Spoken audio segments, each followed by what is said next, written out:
بسم اللہ الرحمن الرحیم۔ اے لوگو جو ایمان لائے ہو، اللہ سے ڈرو جیسا کہ اس سے ڈرنے کا حق ہے۔ تم کو موت نہ آئے مگر اس حال میں کہ تم مسلم ہو۔ سب مل کر اللہ کی رسی کو مضبوط پکڑ لو اور تفرقے میں نہ پڑو۔ اللہ کے اس احسان کو یاد رکھو جو اس نے تم پر کیا ہے۔ تم ایک دوسرے کے دشمن تھے، اس نے تمہارے دل جوڑ دیے اور اس کے فضل و کرم سے تم بھائی بھائی بن گئے۔ تم آگ سے بھرے ہوئے ایک گھڑے کے کنارے کھڑے تھے، اللہ نے تم کو اس سے بچا لیا۔ اس طرح اللہ اپنی نشانیاں تمہارے سامنے روشن کرتا ہے، شاید کہ ان علامتوں سے تمہیں اپنی فلاح کا سیدھا راستہ نظر آ جائے۔ تم میں کچھ لوگ تو ایسے ضرور ہی رہنے چاہیے جو نیکی کی طرف بلائیں، بھلائی کا حکم دیں اور برائیوں سے روکتے رہیں۔ جو لوگ یہ کام کریں گے وہی فلاح پائیں گے۔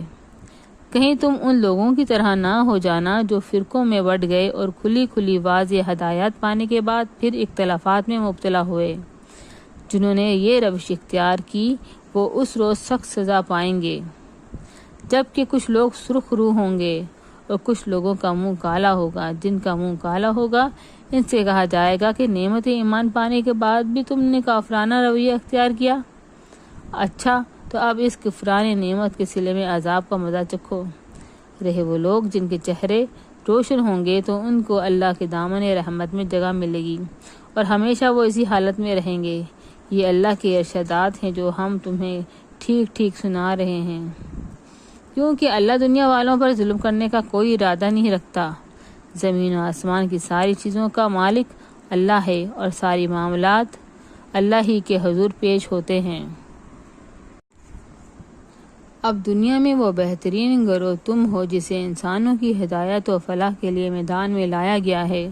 تم نیکی کا حکم دیتے ہو، بدی سے روکتے ہو اور اللہ پر ایمان رکھتے ہو۔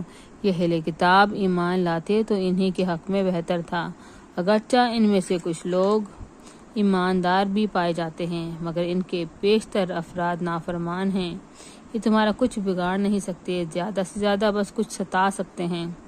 اگر یہ تم سے لڑیں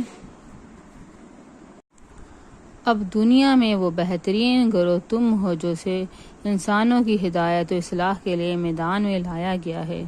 تم نیکی کا حکم دیتے ہو، بدی سے روکتے ہو اور اللہ پر ایمان رکھتے ہو۔ یہ اہل کتاب ایمان لاتے تو انہی کے حق میں بہتر تھا، اگرچہ ان میں کچھ لوگ ایماندار بھی پائے جاتے ہیں مگر ان کے بیشتر افراد نافرمان ہیں۔ یہ تمہارا کچھ بگاڑ نہیں سکتے، زیادہ سے زیادہ بس کچھ ستا سکتے ہیں۔ اگر یہ تم سے لڑیں گے تو مقابلے میں پیٹھ دکھائیں گے، پھر ایسے بے بس ہوں گے کہ کہیں سے ان کو مدد نہ ملے گی۔ یہ جہاں بھی پائے گئے ان پر ذلت کی مار ہی پڑی۔ کہیں اللہ کے ذمے یا انسانوں کے ذمے میں پناہ مل گئی تو یہ اور بات ہے۔ یہ اللہ کے غضب میں گر چکے ہیں، ان پر محتاجی و مغلوبی مسلط کر دی گئی ہے اور یہ سب کچھ صرف اس وجہ سے ہوا ہے کہ یہ اللہ کی آیات سے کفر کرتے رہے اور انہوں نے پیغمبروں کو ناحق قتل کیا۔ یہ ان کی نافرمانیوں اور زیادتیوں کا انجام ہے، مگر سارے اہل کتاب یکساں نہیں ہیں۔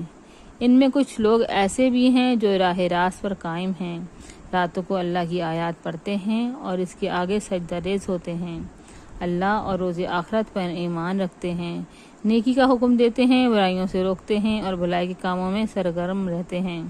یہ سوالے لوگ ہیں اور جو نیکی بھی یہ کریں گے اس کی ناقدری نہ کی جائے گی۔ اللہ پرہیزگار لوگوں کو خوب جانتا ہے۔ رہے وہ لوگ جنہوں نے کفر کا رویہ اختیار کیا تو اللہ کے مقابلے میں ان کو نہ ان کا مال کچھ کام دے گا نہ اولاد۔ وہ تو آگ میں جانے والے لوگ ہیں اور آگ ہی میں ہمیشہ رہیں گے۔ جو کچھ وہ اپنی اس دنیا کی زندگی میں خرچ کر رہے ہیں اس کی مثال اس ہوا کی سی ہے جس میں پالا ہو اور وہ ان لوگوں کی کھیتی پر چلے جنہوں نے اپنے اوپر آپ ظلم کیا ہے اور اسے برباد کر کے رکھ دے۔ اللہ نے ان پر ظلم نہیں کیا، در حقیقت یہ خود اپنے اوپر ظلم کر رہے ہیں۔ اے لوگو جو ایمان لائے ہو، اپنی جماعت کے لوگوں کے سوا دوسروں کو اپنا رازدار نہ بناؤ۔ وہ تمہاری خرابی کے کسی موقع سے فائدہ اٹھانے میں نہیں چوکتے۔ تمہیں جس چیز سے نقصان پہنچے وہی ان کو محبوب ہے۔ ان کے دل کا بغض ان کے منہ سے نکلا پڑتا ہے، اور جو کچھ وہ اپنے سینوں میں چھپائے ہوئے ہیں وہ اس سے شدید تر ہے۔ ہم نے تمہیں صاف صاف ہدایات دے دی ہیں، اگر تم عقل رکھتے ہو تو ان سے تعلق رکھنے میں احتیاط برتو۔ تم ان سے محبت رکھتے ہو مگر وہ تم سے محبت نہیں رکھتے، حالانکہ تم تمام کتب آسمانی کو مانتے ہو۔ جب وہ تم سے ملتے ہیں تو کہتے ہیں کہ ہم نے بھی تمہارے رسول و تمہاری کتاب کو مان لیا ہے، مگر جب جدا ہوتے ہیں تو تمہارے خلاف ان کے غیظ و غضب کا یہ حال ہوتا ہے کہ اپنی انگلیاں چبانے لگتے ہیں۔ ان سے کہہ دو کہ اپنے غصے میں آپ ہی جل مرو، اللہ دلوں کے چھپے ہوئے راز تک جانتا ہے۔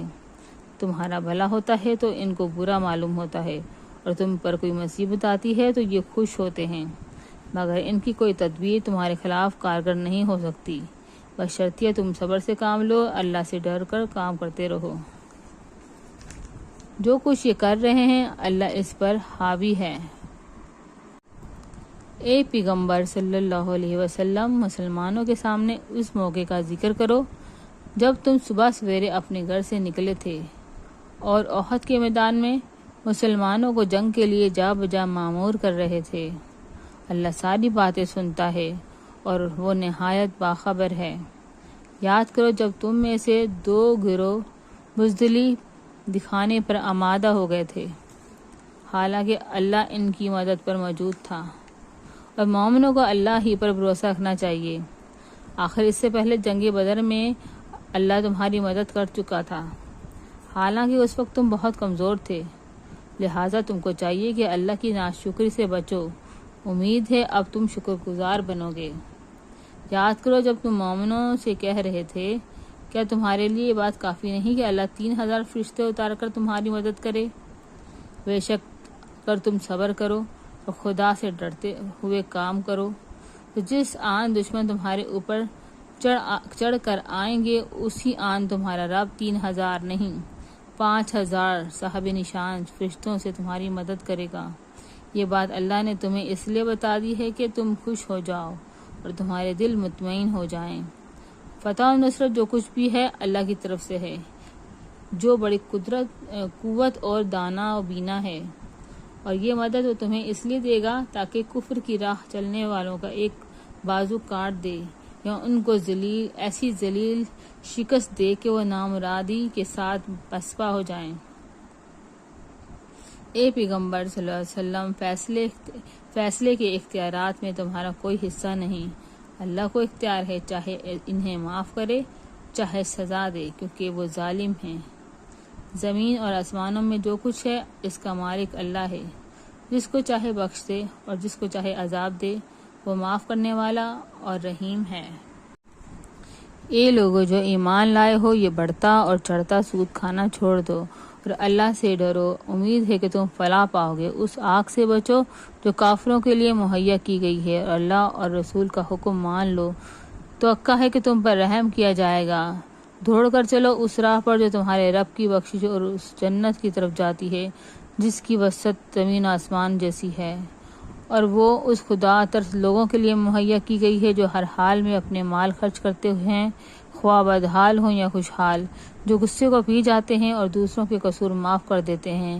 ایسے نیک لوگ اللہ کو بہت پسند ہیں، جن کا حال یہ ہے کہ اگر کبھی کوئی فحش کام ان سے سرزد ہو جاتا ہے یا کسی گناہ کا ارتکاب کر کے وہ اپنے اوپر ظلم کر بیٹھتے ہیں تو اللہ انہیں یاد آ جاتا ہے اور اس سے وہ اپنے قصوروں کی معافی چاہتے ہیں، کیونکہ اللہ کے سوا اور کون ہے جو گناہ معاف کر سکتا ہے، اور وہ دیدہ و دانستہ اپنے کیے پر اصرار نہیں کرتے۔ ایسے لوگوں کی جزا ان کے رب کے پاس ہے، یہ ہے کہ وہ ان کو معاف کر دے گا اور ایسے باغوں میں انہیں داخل کرے گا جن کے نیچے نہریں بہتی ہوں گی، اور وہاں وہ ہمیشہ رہیں گے۔ کیسا اچھا بدلہ ہے نیک عمل کرنے والوں کے لیے۔ تم سے پہلے بہت سے دور گزر چکے ہیں، زمین میں چل پھر کر دیکھ لو کہ ان لوگوں کا کیا انجام ہوا جنہوں نے اللہ کے احکامات و ہدایات کو جھٹلایا۔ یہ لوگوں کے لیے ایک صاف اور صریح تنبیہ ہے، اور جو اللہ سے ڈرتے ہوں ان کے لیے ہدایت اور نصیحت۔ دل شکستہ نہ ہو، غم نہ کرو، تم ہی غالب رہو گے اگر تم مومن ہو۔ اس وقت اگر نصیحت، اس وقت اگر تمہیں چوٹ لگتی ہے تو اس سے پہلے ایسی ہی چوٹ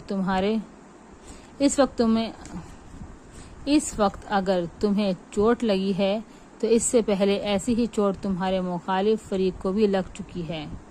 یہ تو زمانے کے نشیب و فراز ہیں جنہیں ہم لوگوں کے درمیان گردش دیتے رہتے ہیں۔